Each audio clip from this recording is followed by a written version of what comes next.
नमस्कार, news room live देख रहे हैं आप। मैं हूं शुभे मिश्रा आपके साथ। बुलेटिन की शुरुआत इस वक्त की बड़ी खबर के साथ करेंगे।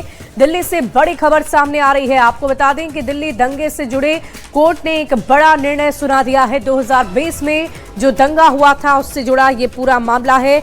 इस दंगा के मामले पर सुप्रीम कोर्ट ने फैसला सुना दिया है। बड़ी खबर आपको बता रहे हैं। आपको बता दें कि उमर खालिद को बेल नहीं दी गई है और शर्जिल इमाम की बेल याचिका खारिज कर दी गई है। 10 दिसंबर को फैसला सुरक्षित रखा गया था। सुप्रीम कोर्ट ने बाकी 2 को जमानत दे दी है। 7 आरोपी को जमानत का मामला था, जिनमें से 5 को जमानत मिल गई है, लेकिन 2 आरोपियों को अब भी जमानत नहीं दी गई है, जिनमें 2 नाम शामिल हैं। उमर खालिद को बेल नहीं, शर्जिल इमाम की भी बेल याचिका खारिज कर दी गई है।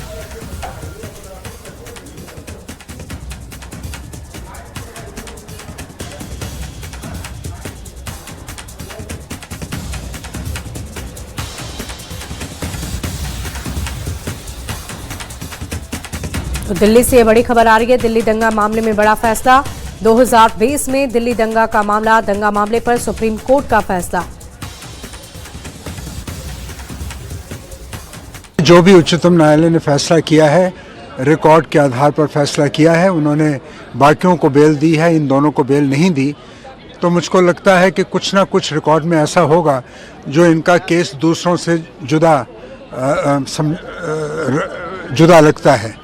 मगर आज देश भर में जो उम्मीद थी कि इनको बेल मिलेगी, आज कई लोग इससे नाखुश होंगे, क्योंकि जो संविधान की आस्था है वो फ्रीडम में है और लिबर्टी में है। इतना लंबे अरसे के बाद बेल ना मिलना, इससे एक चिंता का वातावरण तो पैदा होता है। बढ़ते आगे, सुशील मोदी से जुड़ी आपको खबर बताएं। आज उनकी जयंती है और ऐसे में तमाम सियासी दिग्गज उन्हें याद कर रहे हैं। श्रद्धांजलि सभा का आयोजन किया गया है। आपको बता दें, पटना के एसके मेमोरियल हॉल में एक श्रद्धांजलि सभा का आयोजन किया गया। एनडीए के कई नेताओं ने उन्हें याद किया है। कई जगहों पर श्रद्धांजलि सभा आयोजित की गई है। 13 मई 2024 को उनका निधन हुआ था। सुशील मोदी जेपी आंदोलन की उपज माने जाते थे। उनकी छात्र राजनीति की शुरुआत साल 1971 में हुई थी और तब से वो राजनीति में सक्रिय थे और बीजेपी के बड़े नेताओं के तौर पर जाने जाते थे।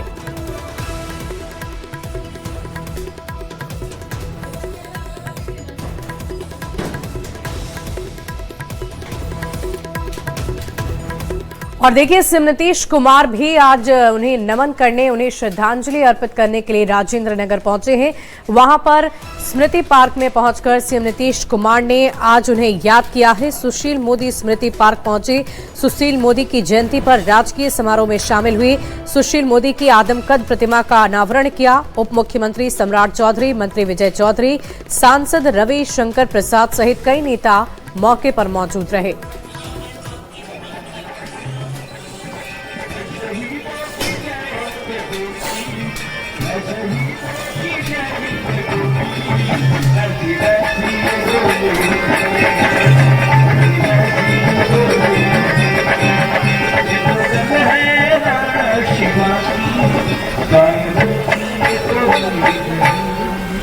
संपूर्ण क्रांति के प्रमुख सेनानी, बिहार के पूर्व उप मुख्यमंत्री सह वित्त मंत्री पद्म भूषण स्वर्गीय सुशील कुमार मोदी की।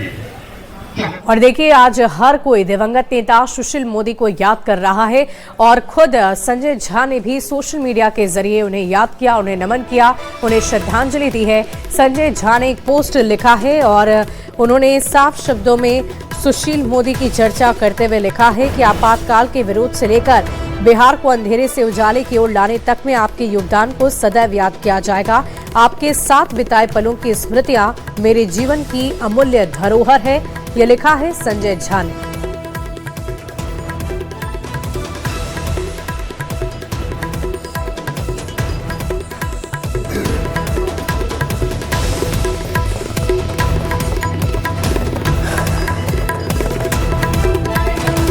और इस बीच मधेपुरा से एक बड़ी खबर आ रही है। रास्ते के पुराने विवाद को लेकर महिला को गोली मारी गई है। बड़ी खबर आपको बता रहे हैं। रास्ते के पुराने विवाद में महिला की गोली मारकर हत्या कर दी गई। घटना सदर थाना क्षेत्र की वार्ड संख्या 2 स्थित कौशल्या नगर की है। गोली लगने के बाद महिला को अस्पताल में भर्ती किया गया, लेकिन इलाज के दौरान उसकी मौत हो गई। फिलहाल आरोपियों की गिरफ्तारी के लिए छापेमारी लगातार जारी है।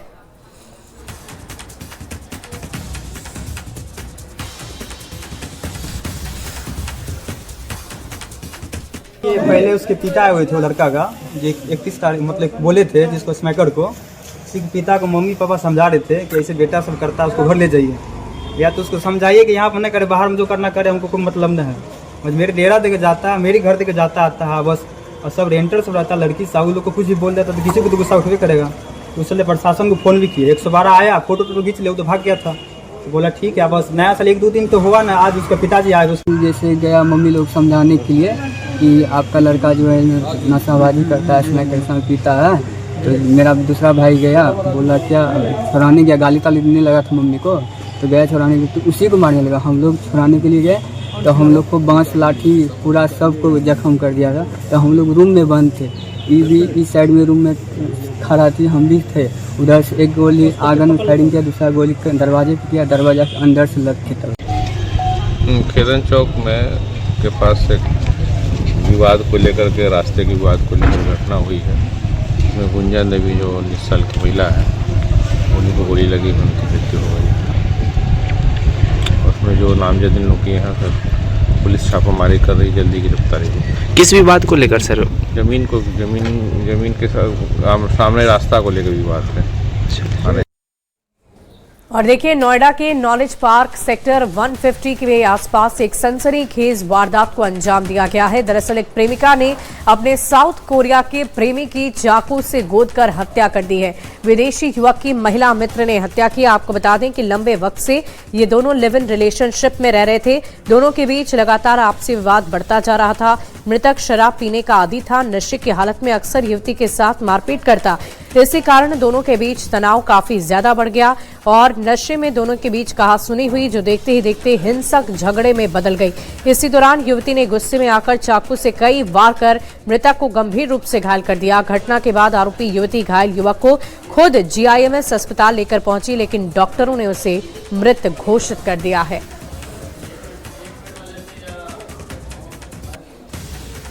जानकारी की गई तो पता चला कि यह व्यक्ति सेक्टर 150 में रहता है तथा एक प्राइवेट कंपनी में ब्रांच मैनेजर का कार्य करता था, तथा एक महिला के साथ लगभग 2 वर्षों से, जो महिला मणिपुर की रहने वाली है, उसके लिव इन रिलेशन में पति पत्नी की तरह रह रहे थे।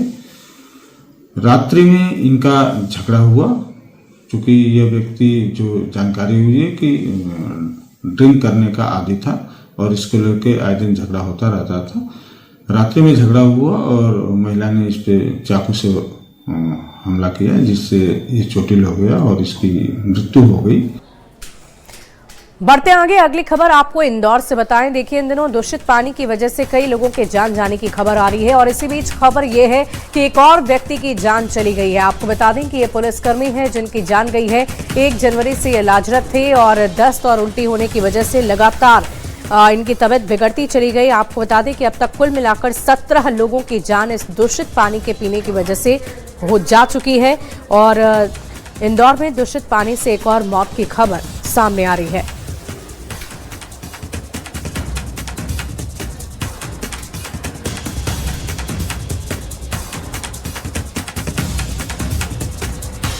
और बढ़ते आगे, अगली खबर आपको सीवान से बताएं, जहां पर एक शहीद जवान का पार्थिव शरीर तिरंगे से लिपटकर उसके गांव तक पहुंचा है। आपको बता दें कि सड़क हादसे में इस शहीद की जान चली गई।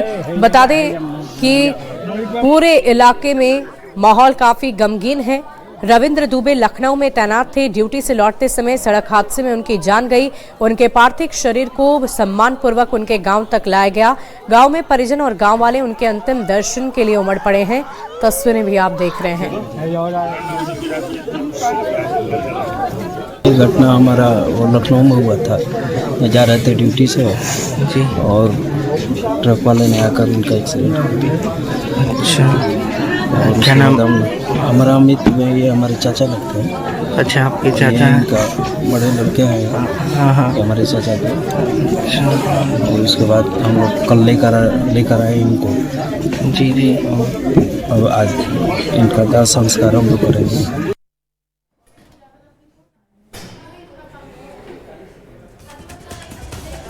और अगली खबर आपको कटिहार से बताएं, जहां पर आपको बता दें कि धूल फाकती गाड़ियां नगर निगम की नजर आ रही हैं। एनजीओ को इन्हें सौंपा नहीं गया है और ऐसे में पिछले लगभग 6 से 7 दिनों से ये गाड़ियां खुले आसमान के नीचे खड़ी है।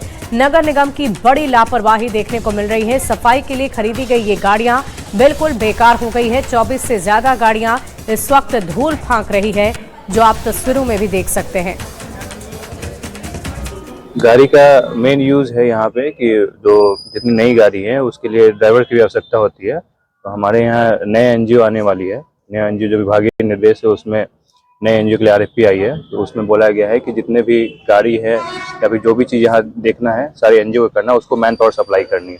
जब हमारे यहाँ न्यू एनजीओ आ जाएगी उसके बाद जितने भी गाड़ी है, जो भी पूरे वार्ड के साफ सफाई एनजीओ को ही देखना है, जो न्यू गाइडलाइन के अकॉर्डिंग है, हमारे विभागीय जो निर्देश उसके अकॉर्डिंग है।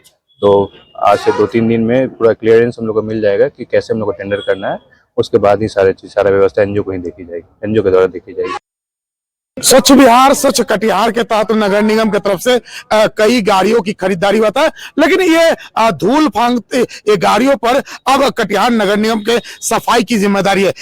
ये गाड़ी लगभग 15 की संख्या में इसी हालात पर रखा हुआ है और गाड़ी देखिए किस तरह बर्बाद हो चुका है और इन गाड़ियों पर सफाई की जिम्मेदारी है। यहाँ का जो पार्षद प्रतिनिधि है उनसे जरा बात कर लेते हैं, क्या वजह क्या कारण है ये गाड़ी इसी हालत पे पड़ा हुआ है। देखिए, ये नगर निगम है, ये टेंडर कर देते हैं और एजेंसी को पैसा नहीं देते हैं और पैसा जब तक नहीं देंगे तो ये एजेंसी मंगा के गाड़ी को जब तक पैसा नहीं देगा तब तक ये फ्री नहीं होगा और फ्री जब नहीं होगा तो समाज का काम किससे होगा। तो कितना दिनों से लगभग गाड़ी रखा हुआ है? ये हमको लगता है 6 महीने से गाड़ी रखा हुआ है और आप जब टेंडर करते हैं तो उसको पैसा पेमेंट कीजिए, टेंडर लिए गाड़ी मंगा लेते हैं, गाड़ी मंगा के आप अपने गैरेज में सरा रहे हैं। कितना गाड़ी है? लगभग 1 दर्जन गाड़ी है। ये गाड़ी 1 दर्जन नहीं है, गाड़ी है तो हमको लगता है 20 या 25 के रेंज में है। ये तस्वीर दिखा रहा है, लगभग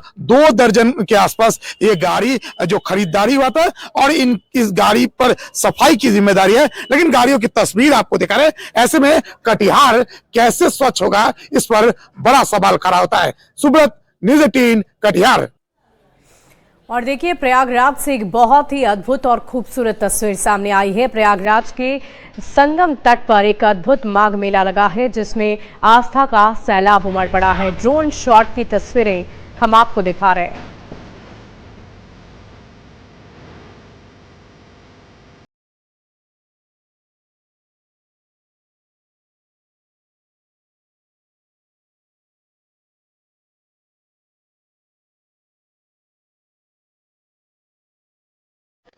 और देखिए, प्रयागराज की पवित्र धरती पर संगम की रेती पर माघ मेला चल रहा है और ऐसे में योगी आदित्यनाथ और उत्तर प्रदेश सरकार की तरफ से बड़ी और मुकम्मल व्यवस्था आने वाले भक्तों के लिए की गई है, आने वाले श्रद्धालुओं के लिए की गई है।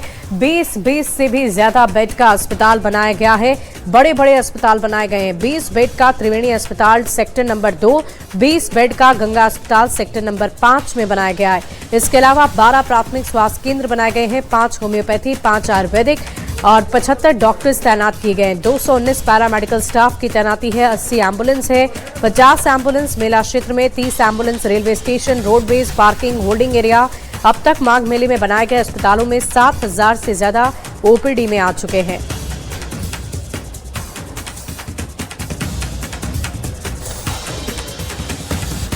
माघ मेले की शुरुआत हो गई है। 44 दिनों तक यह माघ मेला चलेगा, जिसमें सरकार ने अनुमान लगाया है कि 12 से 15 करोड़ श्रद्धालु आएंगे।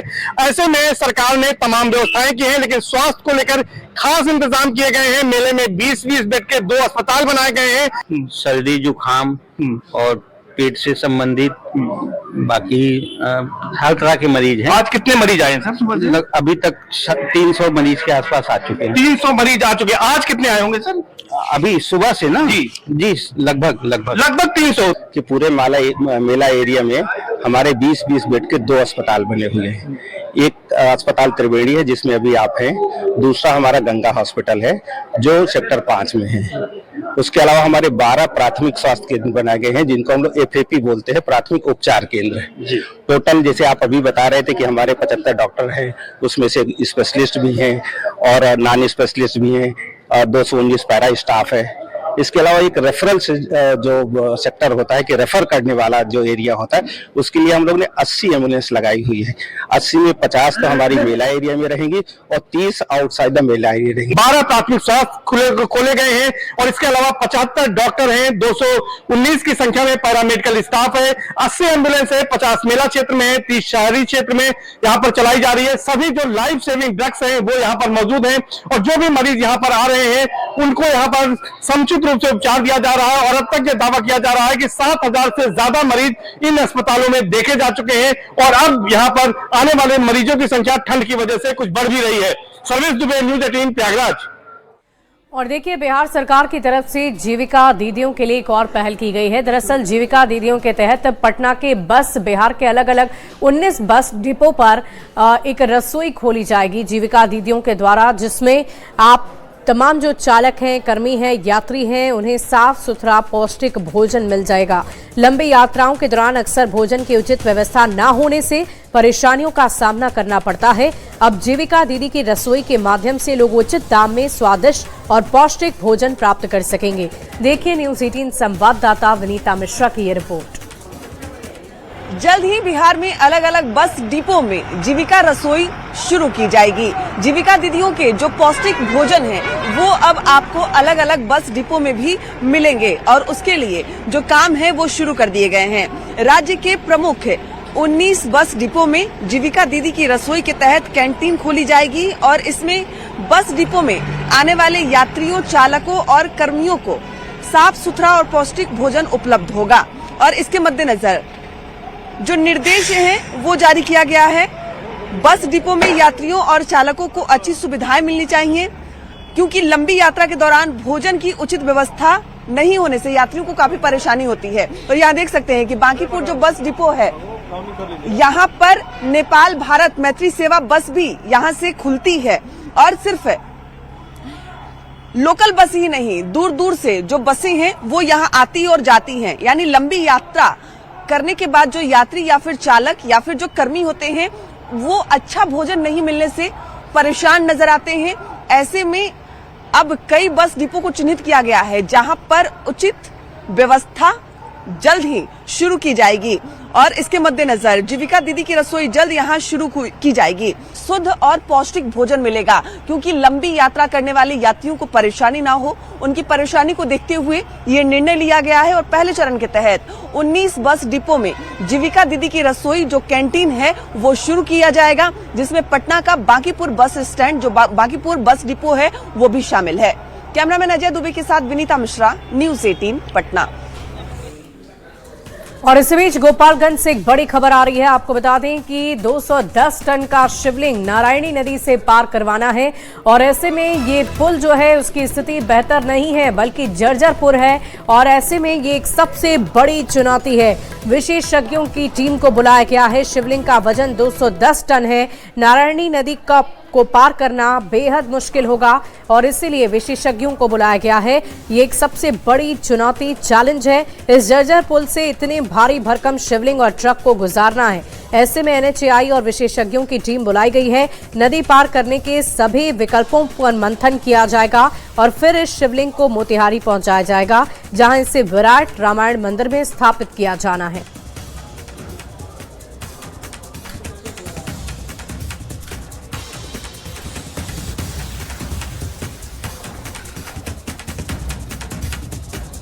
और इस बीच चाईबासा से एक बड़ी खबर आपको बता दें, झुंड से बिछड़े हाथी ने एक और व्यक्ति की जान ले ली है। आपको बता दें कि ये बड़ी खबर है। झुंड से बिछड़े हाथी का उत्पात लगातार जारी है। बीती रात बुजुर्ग महिला की जान ले ली गई। अब तक 6 लोगों की जान ले चुका है। वन विभाग हाथी काबू करने में नाकाम नजर आ रहा। पश्चिम बंगाल की टीम भी चाईबासा पहुंची हुई है। हाथी को काबू करने की कोशिश की जा रही है। गोइलकेरा क्षेत्र में बुजुर्ग महिला की जान ले ली है। तो देखिए, हाथियों के आवास को टुकड़ों में बांट दिया गया है। हाथियों के आने जाने का रास्ता बंद कर दिया गया है, लेकिन बावजूद इसके हाथियों का उत्पात जारी है। झुंड से बिछड़ा ये दंतैल हाथी लगातार आक्रामक होता जा रहा है और एक एक करके कई लोगों की जान ले चुका है। अब तक कुल मिलाकर 6 लोगों की जान इसने ले ली है।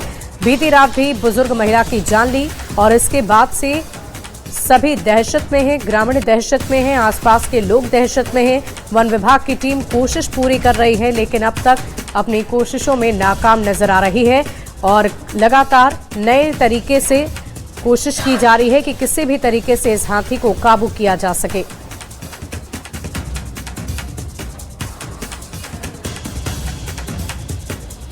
और देखिए, फागुन महीने में सरस्वती पूजा का त्योहार मनाया जाता है और ऐसे में सरस्वती पूजा को लेकर तैयारियां अभी से ही पटना में चल रही है। मूर्तिकार मूर्ति बनाने में जुटे हुए हैं।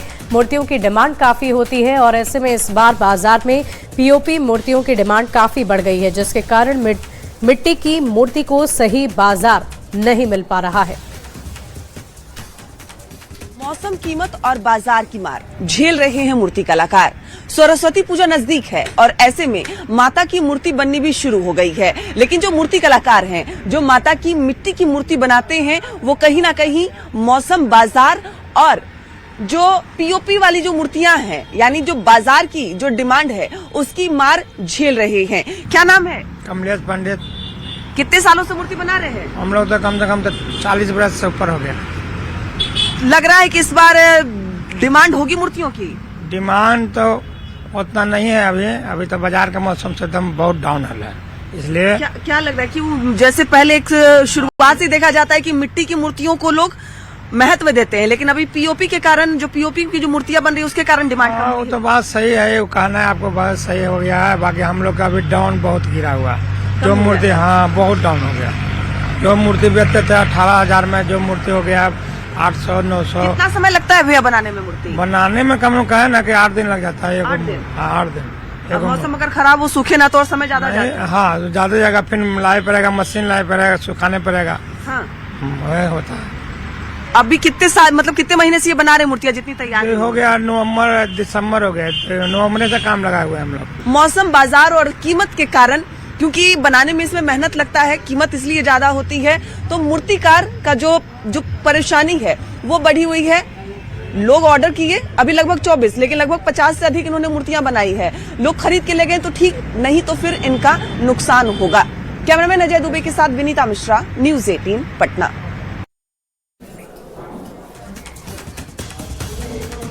और देखिए, नवादा से आपको खबर बता रहे हैं, जहां पर फिल्म फेस्टिवल का आयोजन किया गया है और इसको लेकर तैयारियां पहले से ही मुकम्मल कर ली गई थी। फिल्म फेस्टिवल से जुड़ी ये खबर आपको नवादा से बता रहे हैं। और देखिए, दिल्ली से ये बड़ी खबर आ रही है। लालू प्रसाद की याचिका पर सुनवाई, आईआरसीटीसी घोटाले से जुड़ा मामला। बड़ी खबर आपको बता दें, दिल्ली हाईकोर्ट ने नोटिस जारी कर दिया है। सीबीआई को नोटिस जारी किया है। आपको बता दें कि अगली तारीख अब 14 जनवरी की मुकर्रर कर दी गई है। दिल्ली से ये बड़ी खबर आपको बता रहे हैं, लालू प्रसाद की याचिका पर सुनवाई हो गई है और सीबीआई को कोर्ट ने नोटिस जारी कर दिया है और अब आगे की कार्रवाई होनी है, जिसके लिए अगली तारीख 14 जनवरी की मुकर्रर कर दी गई है।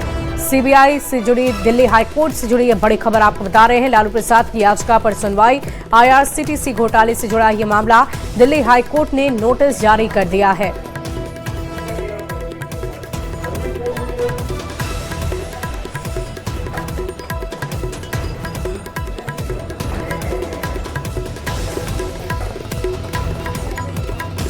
तो लालू प्रसाद की याचिका पर सुनवाई, आईआरसीटीसी घोटाले से जुड़ा ये पूरा मामला, बड़ी खबर आपको बता रहे हैं। दिल्ली हाईकोर्ट ने नोटिस जारी कर दिया है। ये बड़ी खबर आपको बता दें, हाईकोर्ट से सीबीआई को नोटिस जारी किया है। दिल्ली से ये बड़ी खबर आ रही है।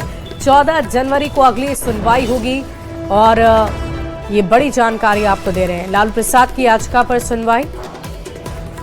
और देखिए इस पूरी खबर के अधिक जानकारी के साथ न्यूज़ 18 संवाददाता शंकर आनंद हमारे साथ इस वक्त लाइव जुड़ रहे हैं। सीधे उनका रुख करूंगी।